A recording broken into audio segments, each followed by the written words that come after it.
We are about to move into our panel, and the moderator for our panel is the husband of Dr. Estelle Williams, Mr. Edwin Lindo. He was born in San Francisco and is the son of a family that immigrated from Central America. Raised by a single father, Edwin grew up in the Mission District of San Francisco, where he learned the power of community organizing and fighting for injustice.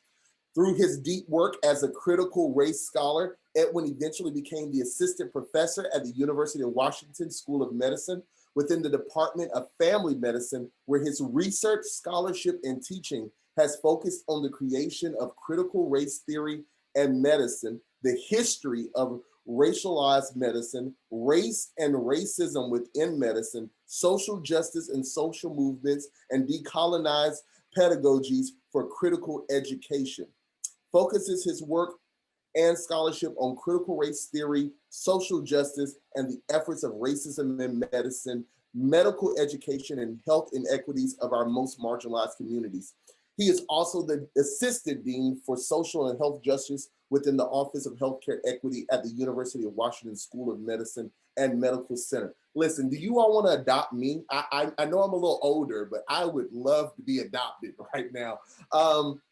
He is also the co-founder of North Star Cycling, the largest BIPOC cycling club and racing team on the West Coast, where the goal is to bring melanated people and justice to cycling.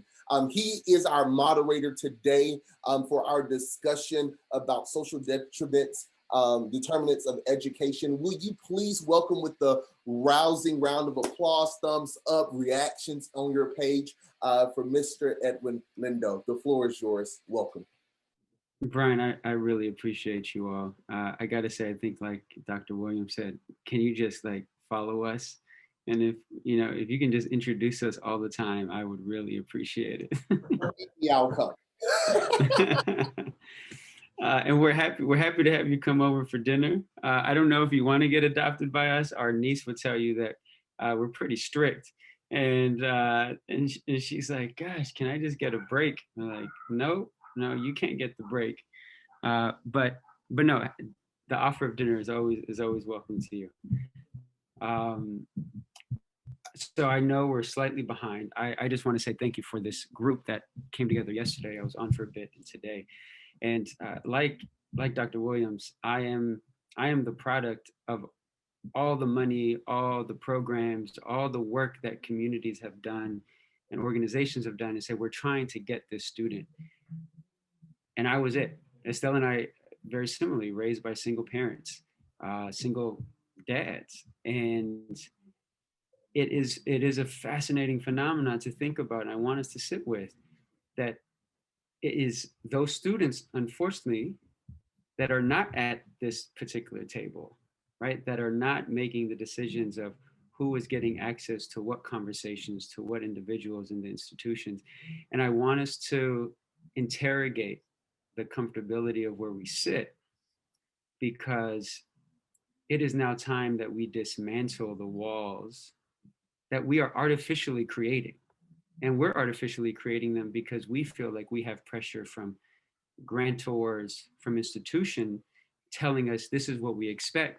At some point, we have to say, well, I call bullshit. And we have students that deserve to be there, and we're going to fight. And I know many of you do, and we're going to fight to make sure that they get there. As an organizer, I always feel like the work changes from the ground up.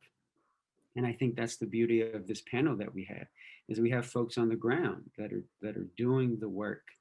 For the purpose of time, I'm going to do the introductions, but I want you to hear what they get to share with us, with an ear of what is the most radical thing we can do as an organization that we haven't done before. And so without further ado, I would like to introduce Estaquio Beltran, who's a director of advocacy and community innovations at the Yakima Valley Community Foundation.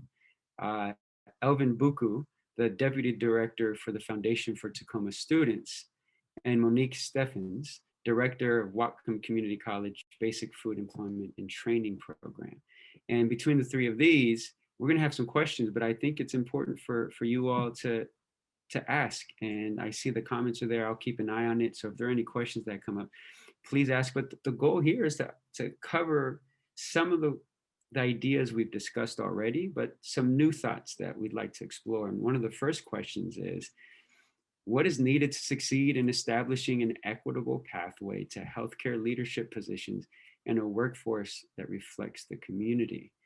And I want both our panels, they're going to be answering that, but for you all listening, to contemplate, if you were on the panel, how would you answer that? So if maybe I just got an email from Elvin, so I'm going to start with Elvin. Elvin, if you can start us off, and then we can go to Monique and then Estacio.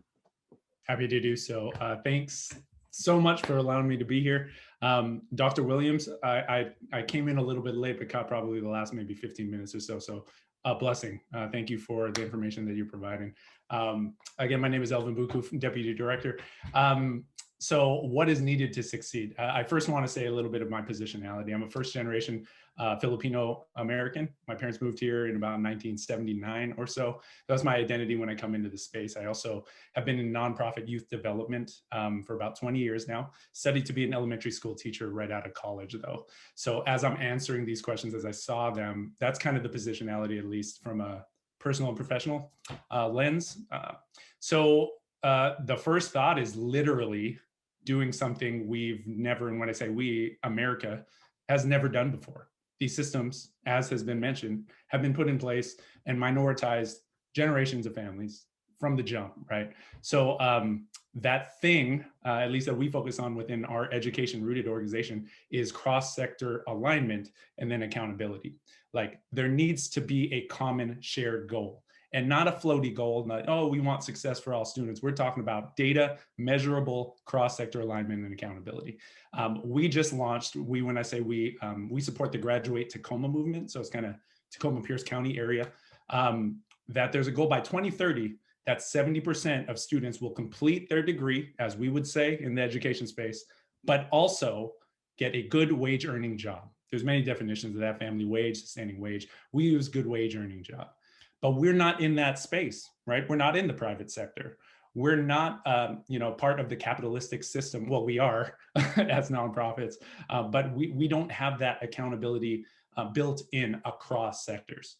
So that's number one, is what does that look like? We're having kind of C-suite level conversations, but all the way up and down the community ecosystem. So those conversations need to be had, but there ultimately needs to be some kind of policy, some kind of institutionalize of that shared common goal. So I'll say that's number one. The second thing is, once they get there, they need to stay there. It's not just about getting there. So what do each individual sector, so is it healthcare, is it education, is it private business, what is the internal culture of those organizations? Are our students safe when they get there, from their positionality, from their individual viewpoints? Are they open to be themselves? So retaining, right? What does that look like in accountability? Are we measuring that internally and in their government system, so on and so forth?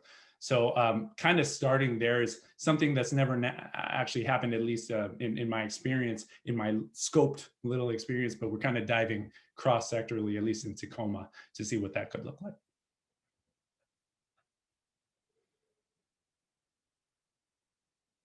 Thank you, Elvin. Monique? Yeah, I have the pleasure to serve those in poverty seeking education, and it has been such an incredible experience. And in order to have equitable pathways that go all the way to leadership, I think what's super vital for every provider that's working with everybody at every level is to not only inform your head, but to figure out how to open your heart and be fully present to the realization that it's not that just I'm making something available to you, it's that you are, to quote Valerie Kerr, a part of me I do not yet know, and you're as vital to our system and as valuable to our system as everybody else. And coming from that place of wonder and servitude, I've had students reflect back to me over and over again, I don't know why that white lady cares so much. And I care so much because I'm looking at each person as if they were my brother or sister or cousin. And when they start to realize their value through our collective provider eyes with that head and heart informed service, We can start to address things at the micro level, like not being able to do course repeats, or having punitive actions for cumulative GPA, or our federal system to pull people with low expected family contributions in their FAFSA for verification. These are all a bunch of white, powerful, privileged barriers to stop people in micro levels. And then we need to make those macro things and looking at ourselves as a collective. And I think just making sure that the people with the highest vantage point are regularly talking with people in the trenches like me, to say, what are the very stupid little rules that are designed to keep people oppressed? And of course, we all know that sometimes that the needs of students is funding. And we also have come to see through research that the need for mentorship. So I think that every program needs to make sure they're addressing the very practical funding, childcare, housing, transportation issues, and that those funds come with coaching and mentorship so that the systems are broken down in a metacognitive way, so that I can say, this is why you're experiencing frustration. This is how the system is designed to discourage you. This is why you're eligible for this funding, because we're investing in you, because we see your value. And it's going back and forth between those really tangible things and that more emotional, spiritual, political coaching style. Thank you, Monique. Estaquio. Thank you. Good morning, everyone. My name is Estaquio Beltran. I'm the Director of Community Innovations and Advocacy for the Yakima Valley Community Foundation. We are a nonprofit and we fund partners here in the Yakima Valley with the goal to remove barriers to success for everyone in the Yakima Valley.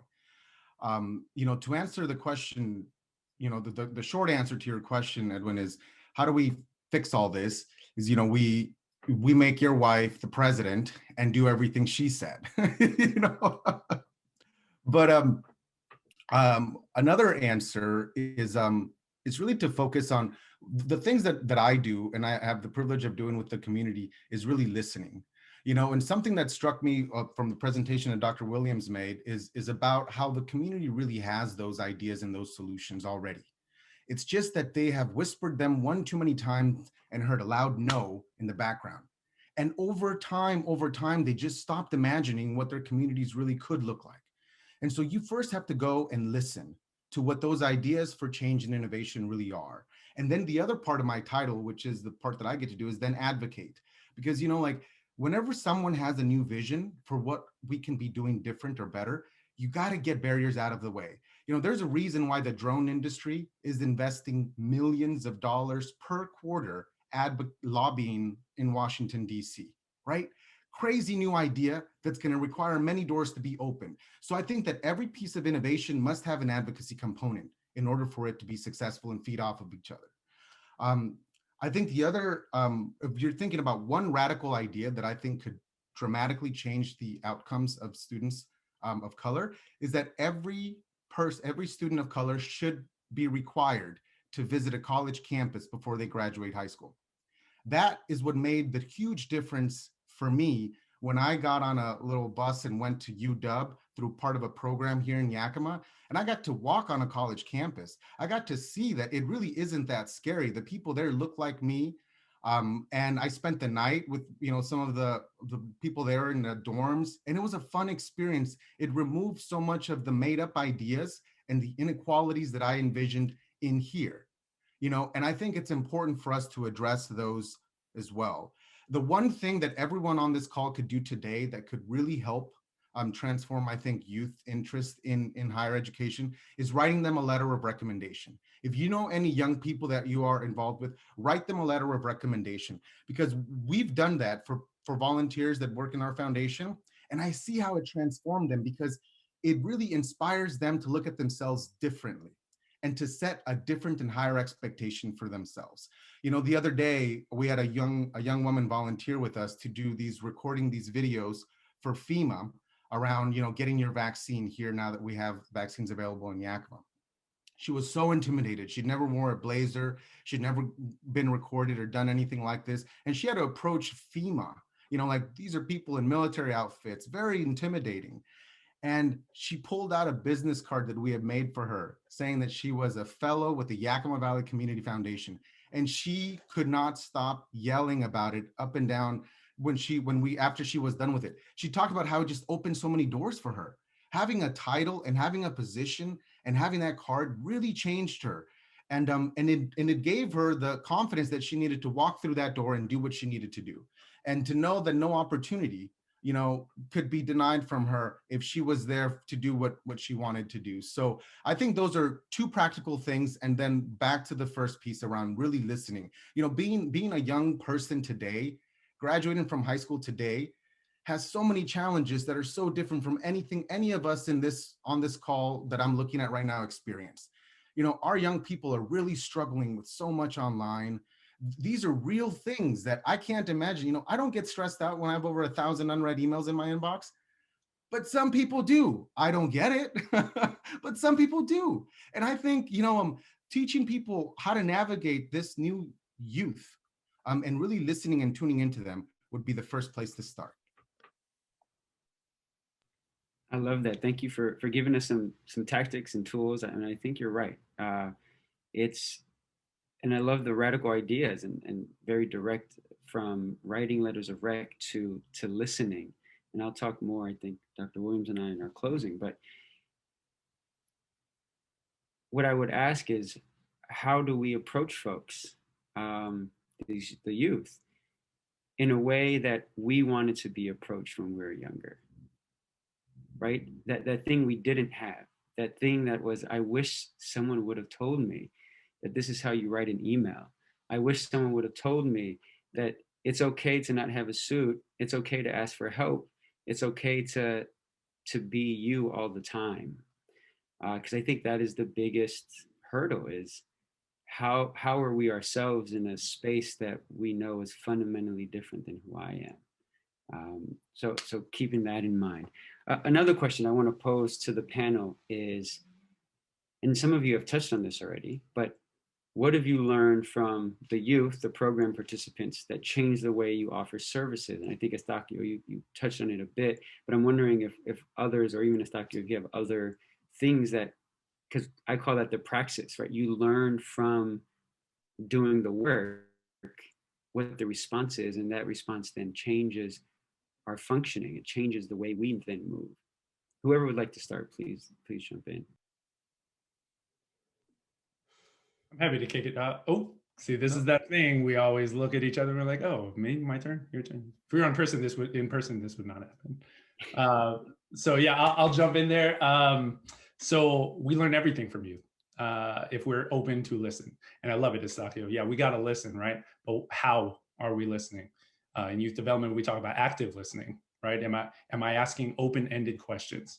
And when the answer comes my way, am I applying my own lens to that?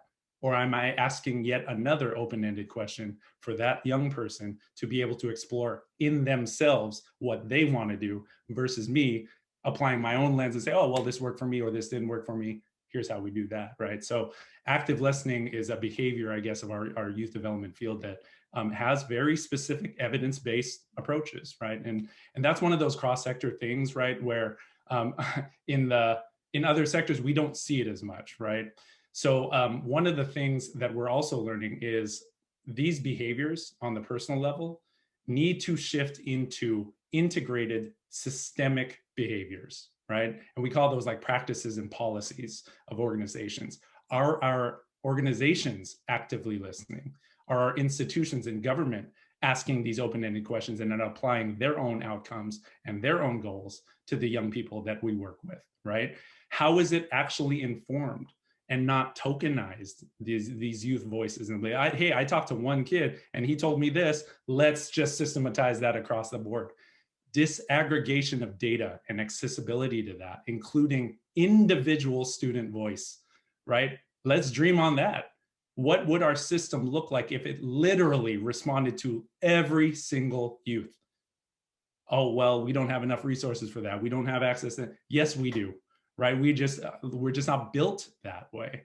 And I just keep underscoring the need for this common goal and then accountability across sectors. We have to understand where we're at there in order to even try to dream about something altogether. So that's what we're learning. Our organization doesn't actually work directly with youth. I'm more speaking on my personal youth development background, but our organization funds and supports other organizations as a collective impact backbone. So what we're also learning is to apply that youth development lens to organizations as well.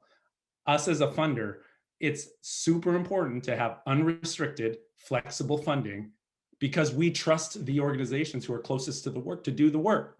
And then we respond from the systemic standpoint. So these behaviors on the personal just need to move to the organizational and system, right? We know how to do this. Mentors know how to mentor, right? How do we integrate those behaviors into formalized, institutionalized practices and policies? That's kind of the effort. I think leveraging human-centered design is so important for each level of the support for us to make sure that we're looking at the people that we're serving of all ages and the systems that we've designed and really making sure that we're investing in cohorts. We look at how powerful it is if you take a group of people across time, because they're not just first-generation students, they're often first-generation professionals. And it's really, really important for each of us to realize that we need to identify our assumptions as a daily practice, because you've been told all kinds of things of how to be successful across your entire lifetime by a variety of adults, but not everybody is given that same information. So many of the students that walk in my office have a thought of 2 jobs that maybe they might be interested in. They don't know how to look at what all the possibilities are. And so by really taking time at the first meeting with students to ask them, what have you loved? What has frustrated you? What hobbies or interests do you have? What strengths keep showing up in your life? And really taking time to get to know them, and then making sure that each of us is well informed on how to pivot from that really personalized listening session to labor market information and access to grants and programs and support, so that we can make sure that we're connecting this individual story and journey to something that's tangible and practical, realistic, stackable. And the other thing is, I've learned so much from my students, not only about the assumptions I had about what people know and what people see, but also about how trauma shows up.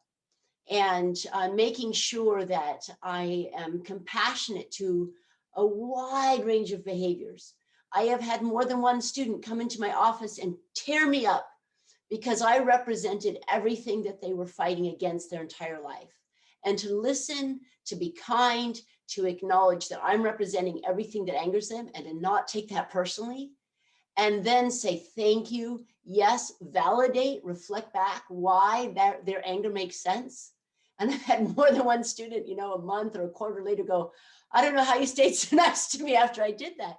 And it's because you had every right to be angry, and I was the first person to listen.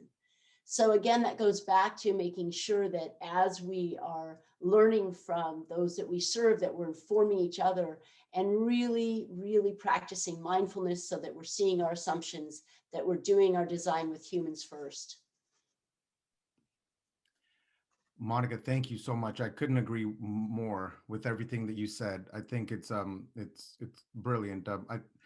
From my personal experience in the work that we've been doing with young people here in the Yakima Valley, I would say that what's been surprising to me is just how much farther behind we actually are. When I work with young people, I have to tell you that, some of them don't even know how to type yet. They're still using 1 or 2 fingers. Some of the stuff, like you assume that they know how to Google, but when you watch them do it, they're clicking on ads, and so some of the most basic things that we think ought to be in place aren't. And so being very patient and taking the time to work on those things first, so that then it makes everything easier. It is a struggle sometimes, but I think, if you take the time, as Monique said, to listen and to engage and really make a good, honest assessment, no judgment about where they are, I think it'll really help the speed going forward. I want to talk about something from the funding aspect of it, because we are a philanthropic organization and I get to sit across the table from people that have a lot of money and are looking to do a lot of good. And from a funder's perspective, I want to let you all in on a secret. They don't really know what we're doing yet. You know, this word equity that popped up into our lexicon so quickly. You know, we were part of a governor's task force that was trying to define it back in 2019. And then it just blew up. And so now there's these monies out there from the federal and state government and from philanthropy focusing on equity. And we know, you know, if you think of the loss of generation of teachers that happened with Board of Education, think of the loss of you know, brain power. And our students were so struggling. This pandemic disconnected and disenfranchised so many of our already super marginalized communities. So we have a way uphill battle, more so than we would have before. And the good news is there's at least some funding around for it. So I would encourage anyone to apply for money, to send your request for funding, even if the foundation or the funder doesn't have a specific thing for youth. I think we get a lot of information about how to do funding rounds based on the requests that come in. And it's important for community to know that. So when you submit a request for funding youth development, highlight it, highlight why it's important and what are the outcomes you expect and the difference you want and why, you know, our community should be funding it. And I guarantee you that even if we can't fund it, I'm going to make sure it gets in front of somebody who might. I'll hold you to that, Estaquio. You'll get an email. No, that's great. Thank you for that. I want to leave some time for questions. And I'm wondering if there are any questions, feel free to unmute and ask them of the panel and or type it in the chat. There's been a lively chat, which is great. Thank you for participating there. But I'm wondering if folks have any questions and they want to share. And if not, I'm a former law professor, so I call on people. I do want to address a barrier that some folks don't anticipate, and that's all of the exam and licensing fees at the end of this big slog they've done of education. And some programs aren't set up so that a funding and support program ends when the school ends, and yet there's this giant chasm between I finished school and I'm going to be a wage earner with several paychecks under my belt. And so just as on a very practical level, is can we do something about those exam and licensing fees such that they're just easily, readily waived, like we do with free and reduced lunches for students?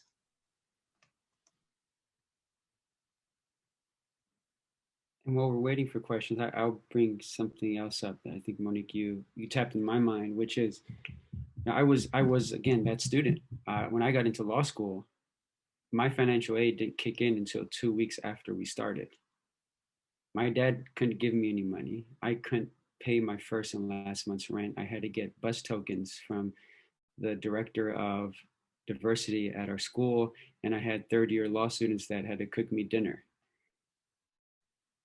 That shouldn't be the apparatus of sustainability, right? And I think being creative in what we provide that isn't, again, the traditional sitting within the framing of an academic school year, but being creative to the point of, now I'll say it this way, let's trust the brilliance of our melanated students.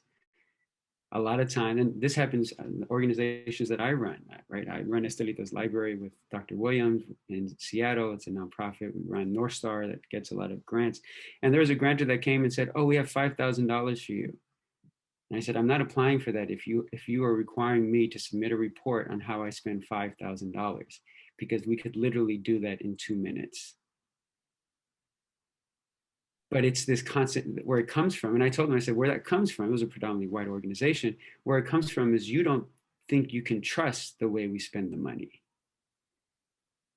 And that is disheartening. And it makes me want to apply even less.